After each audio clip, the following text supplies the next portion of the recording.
We asked the question on Rashi. Torah says there's an explicit lav, negative commandment, that if you grieve a convert,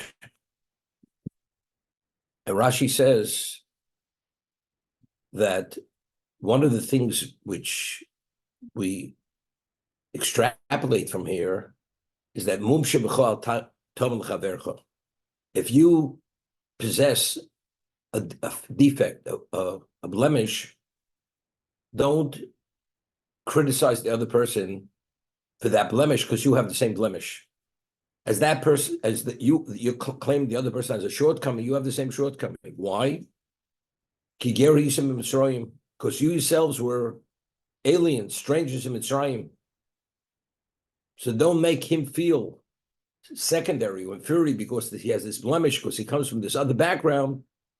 You come from a similar background. You are Gerim in Mitzrayim. You were aliens in Egypt. So we asked, what do you mean we're aliens? The non-Jew comes from a background, he wasn't Jewish. So that's, you come from a pedigree which is not the original pedigree. In Egypt, we were Jews, or whatever we were. They unfairly enslaved us. We were free men or royalty that were treated like slaves. So if that's the case, what do you mean? What we're pointing, their shortcoming, that we're pointing out that they possess, we possess the same shortcoming. We have the same defect. Because Gerim Hiyusim Mitzrayim, that's the question we asked.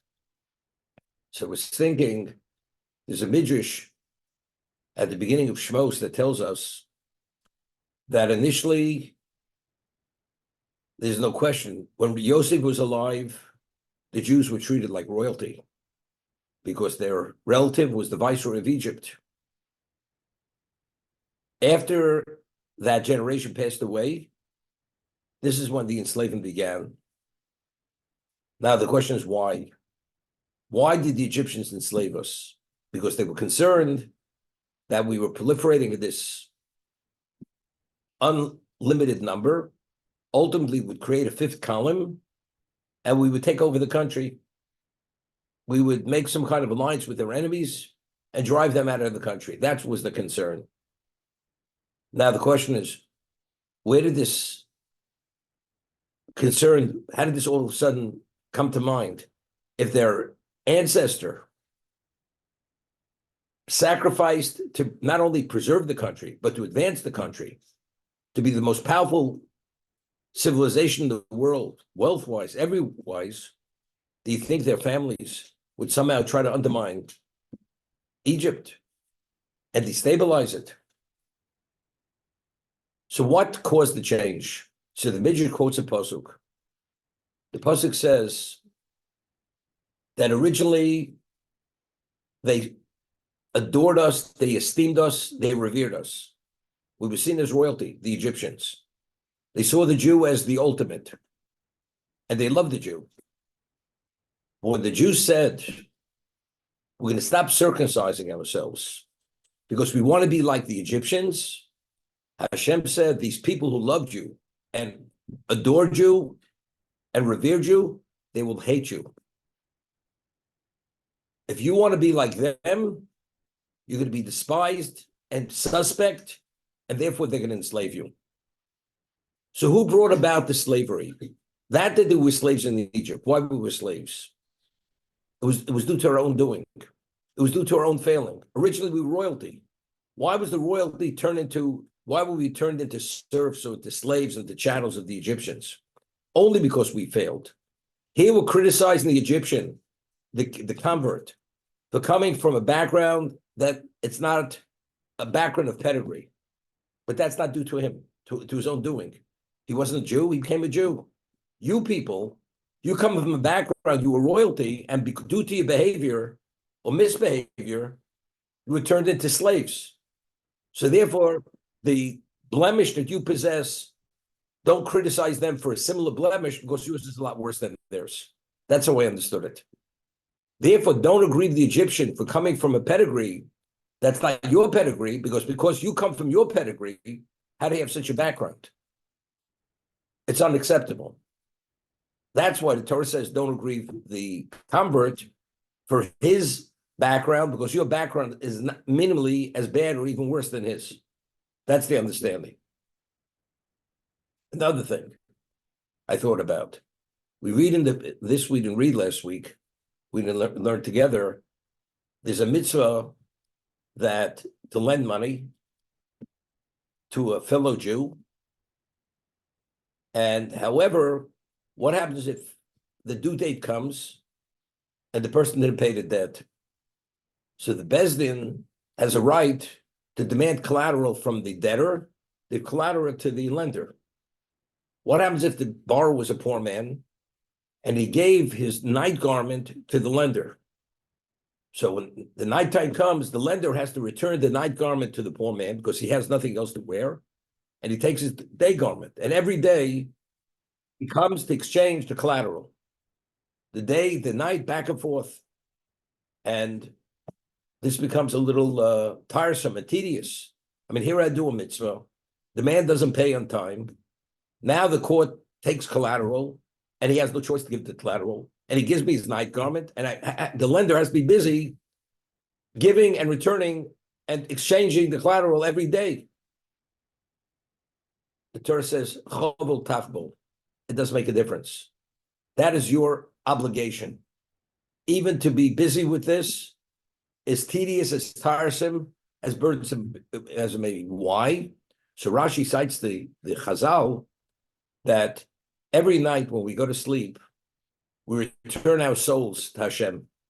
And every day, God is busy invigorating the soul and returning the soul to us every day in and day out.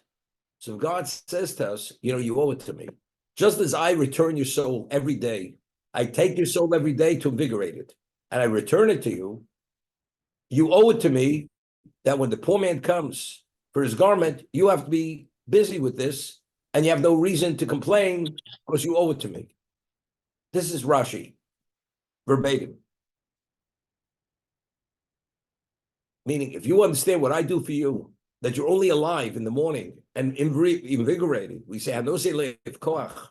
What is in the morning? One of the birchas hashachar is God gives power to the one who's weary and tired. This is what happens when a person sleeps. Part of his soul returns to Hashem, and he reinvigorates that soul. And we awaken in the morning, we're re-energized. And even then, when a person goes to sleep at night, it's not simple. Hashem's returning his soul. We say a bracha every morning. God returns the souls to the dead bodies. A person is semi not alive. So he's returning it.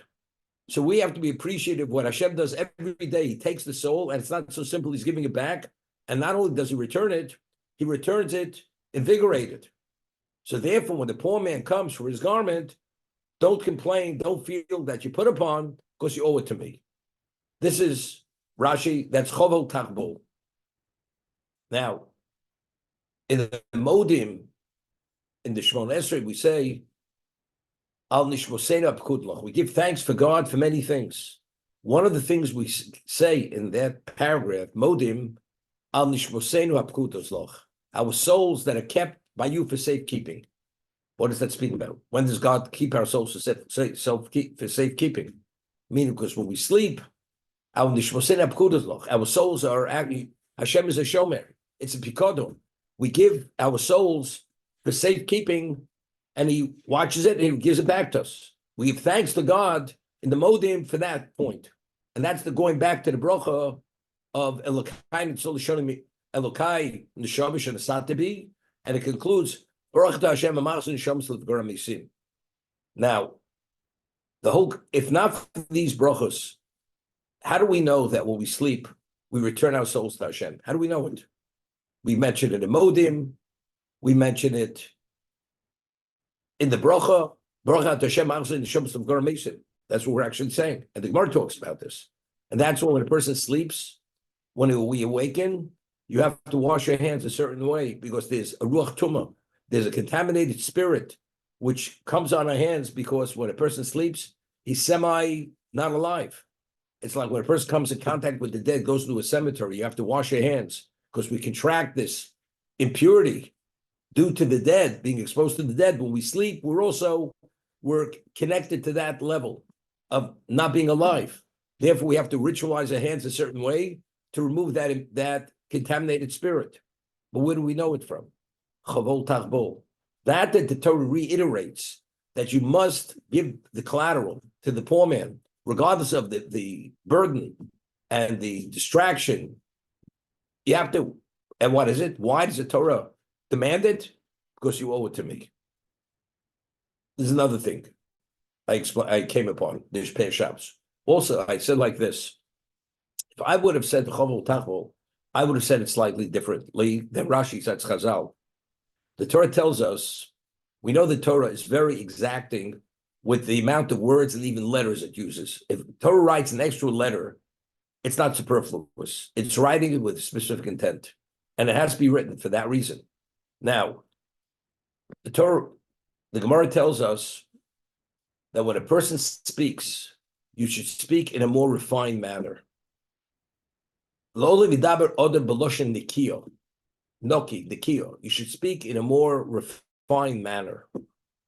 For instance, the two ways to say refer to a non-kosher species. A non-kosher species could be referred to as behema tameo, a contaminated species. Tomei means spiritually contaminated, or it can be referred to as behema asher inenu Torah, a species which is not pure. Tameya has a certain connotation of negativity. It has contamination. And then Torah means it's not pure. So the Gemara says, to say in the Torah, it's a more refined way of saying non-kosher. The Torah goes out of its way to use an extra 9 letters to express it in a more refined manner to teach us this lesson.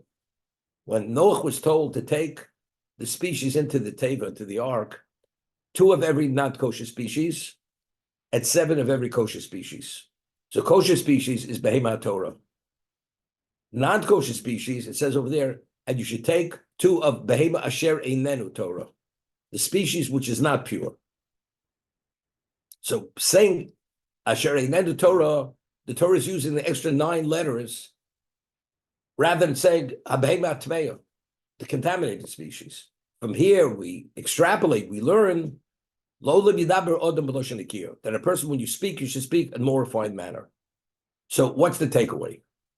That a Jew, when he speaks, he should speak in a more refined manner. So the way I understand it is, it's teaching much more than that. There's a mitzvah say, there's a positive commandment that a Jew, in his behavior, in all aspects of his life, as much as we could reflect Hashem, the way God interacts, that's what we should behave. Mahu racham avtot terocham. Hashem is merciful, you should be merciful. Mahu chanun, as he's gracious, you should be gracious. As he clothes the naked, as he clothed Adam and Chava after they ate of the tree of knowledge, they realized they were naked. He provided garments. We should provide garments for the naked. As Hashem buried the dead, as he buried Moshe Rabbeinu, because only one who knows Moshe's burial location is Hashem, you should bury the dead. So I said, Hashem is saying, when you speak in a more refined manner. As I speak and I express myself in a refined manner, more refined manner, when you speak, that's what you should speak. So it's actually, when you speak in a more refined manner, it's a fulfillment of the mitzvah of Halach B'Drachav. So I was thinking the same thing. Just as Hashem returns our souls day in and day out,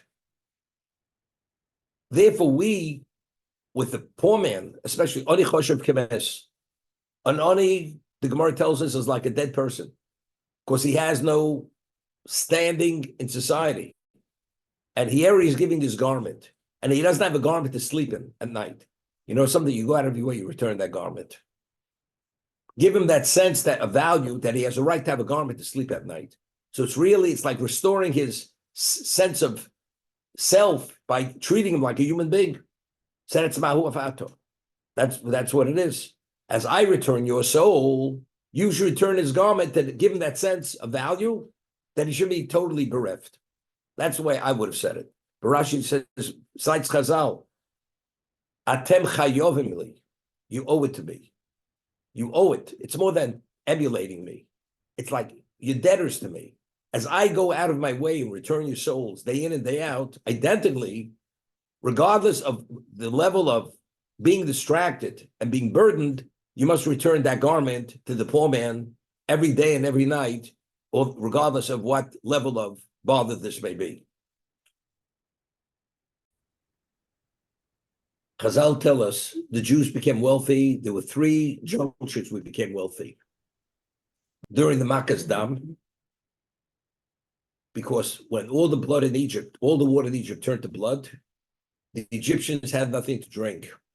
And the only way the water would remain water, or the blood would be converted to water, was only if they purchased it from the Jew. So the Egyptian had no choice but to buy the water. As a result of that, the Jews became very wealthy. The bondage stopped, the physical bondage stopped when the first plague started. As much the Jew was drinking water, Chazal tell us, and the non-Jew would put a straw in the cup of water of the Jew, when the Egyptian would draw water out of that cup, blood would come up through that straw, and simultaneously, when the Jew drank water from that cup, water came through his straw. So the Egyptian understood, if he wants it to remain water, he has to pay for it. We became wealthy. But what was V'achtach Yetzer B'chush Gadol? Afterwards, you can go out with great wealth. Well, we were told after the 9th plague, Yishul Ishmei Reyu, you should ask each of your fellow for your neighbor, we borrowed gold and silver vessels from the Egyptians. And this was the fulfillment to Osa Zoking, to Avram Avinu. Not only are they going to be afflicted and enslaved, when they leave, they're going to leave B'chush Gadol. Great wealth. Okay? So when we left Egypt, we left with great wealth. And the Gemara says that just as when a fisherman puts out a net, he puts grain in the net to attract the fish, or the trapper to trap the birds or whoever, the animals that come there, we did not leave not a morsel of grain in that trap. When we left Egypt, we cleaned out everything. There was nothing left. The citizenry, we took all their wealth. To that degree. We come to the sea, to the Yam Suf. The sea closes on the Egyptians. And then the Jews were concerned that maybe the Egyptians were not drowned and they're coming around the other side. So Hashem had the Egyptians spit it out. The sea spit them out on the seashore. And then when they were cast on the seashore, they saw their bodies, and the chariots were cast on the seashore, and the chariots were bedecked with gold, silver, and diamonds. But that wealth wasn't the wealth of the citizenry, that was the wealth of the government. This is the wealth that Yosef had stored away, part of the wealth for the Egyptians. The Pasuk says, Vayaseh Moshe es bnei Yisrael. When they saw the wealth of the sea, which the wealth of Egypt, which they took, paled compared to that wealth, they began accumulating that wealth. And it says it paled to it. Moshe had to force them away from the sea to travel. Now, what was the value of that third juncture of wealth? So Chazal tell us that the Jews had to build a Mishkan. Do you know the amount of wealth that had to go into that Mishkan? When the Torah describes the materials that were needed, there were 13 materials that were needed. Keseh, Zov, Keseh, Nechoshes. Gold, silver, and copper. Where did they get all that amount of wealth? So they had tremendous wealth. But still, they still needed more, which we'll discuss. Why did they need more wealth? They had sufficient wealth. The Gemara tells us that every Jew, why is the donkey the only non-kosher species that its first issue, when it gives birth to a male, you have to do pigeon pecha chamor. You have to redeem the first of the donkey. Why? It's the only non-kosher species. So the Gemara tells us, because when we left Egypt, the fulfillment of the promise to Avraham Avinu was through the donkey. The donkey is a beast of burden. Because every Jew had loaded up his donkey, every Jew took minimally 10 donkeys laden with gold and silver. That promise couldn't have been fulfilled unless there was the donkey. And because the donkey participated in that fulfillment of Hashem's promise to Avraham Avinu, therefore the first issue of the donkey assumes Kedusha. And therefore we have pigeon pet chamor. We redeem it with the sheep, and if not, we break its neck. Okay, that's Chazal. But the value of that wealth of the sea was to build a Mishkan. Now, why do we need a Mishkan? We need a Mishkan because of the Chet Egel. Initially, Hashem dwelt in our midst. After the Chet Egel, we were disenfranchised. We forfeited the crowns which we received, the indicators of distinction for Nasiv and Nishma, and Hashem no longer dwelt in our midst. We needed a medium through which Hashem could relate to us. Vosli migdosh u'shachanti b'socham. Make for me this sanctuary, and I will dwell in your midst through that.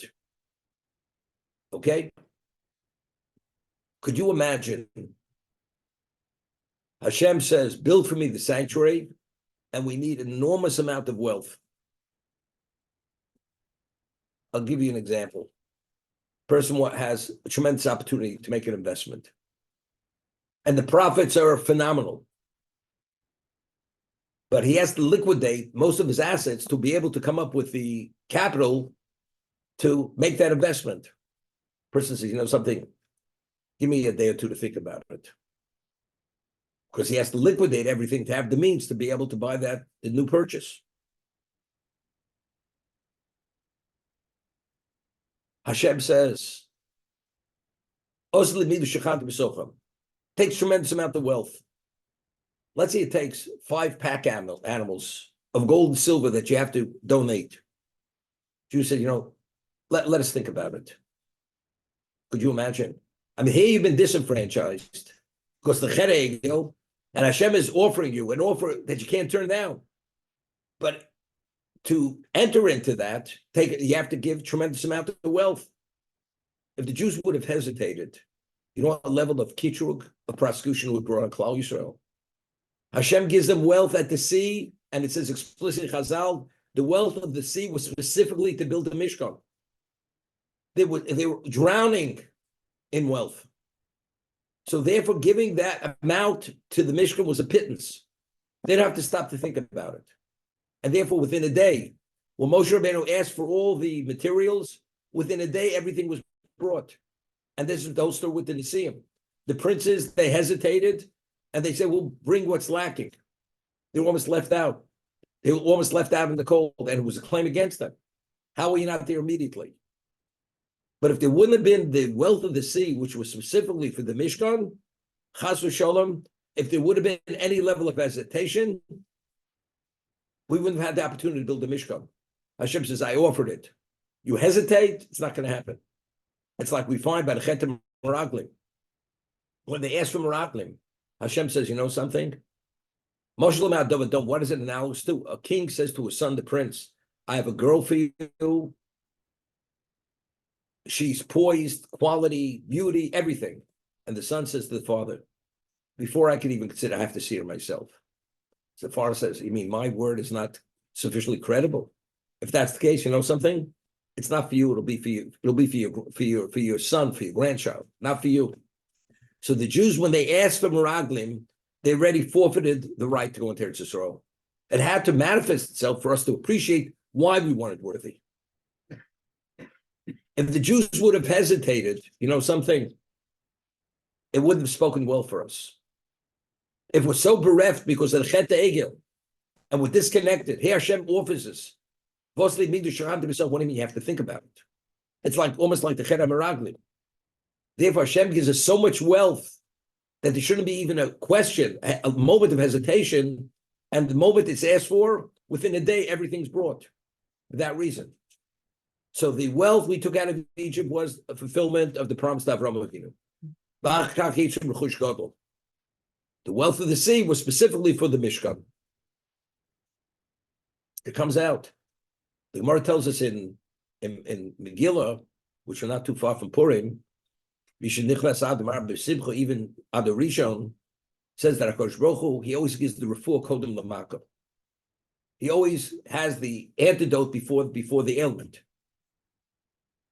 We find by the shkolim that they do with shkolim that negated the silver that Haman had given to Achashverosh to bring about the faith, close the lid on the Jews forever.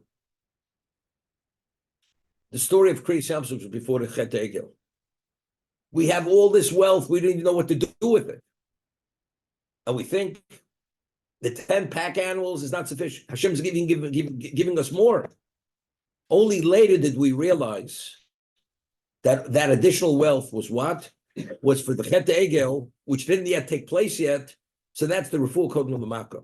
Hashem gave the refuah before the makkah.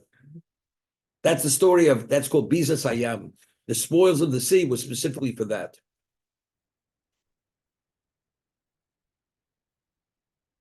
Ask your question again. I just want to respond. Why does we're building the Mishkan because of the Chet Egel, but the Chet Egel is brought later in the Torah. Why Ein Muktam? Why is there the chronological? Okay, so we said there's a concept of Muktam Torah that not everything is necessarily sequential, but it has to make sense. We can't talk about redemption before bondage, right? Because you can't be redeemed unless you were a slave. So therefore, first there was the enslavement, then we talk about the Gula. We speak about leaving Egypt, right? We have first speak of being in Egypt before we leave Egypt. Now, the Mishkan itself, you could say, after Sinai was the most intimate level of connection to Hashem. All the Jews prophesied in a wake state. We heard the 10 Commandments, so on and so forth. Later, we're going to speak about the breaking of the Luchos and Moshe Rabbeinu supplicating Hashem for reinstatement. We received Luchos Shniyos, received the second tablets.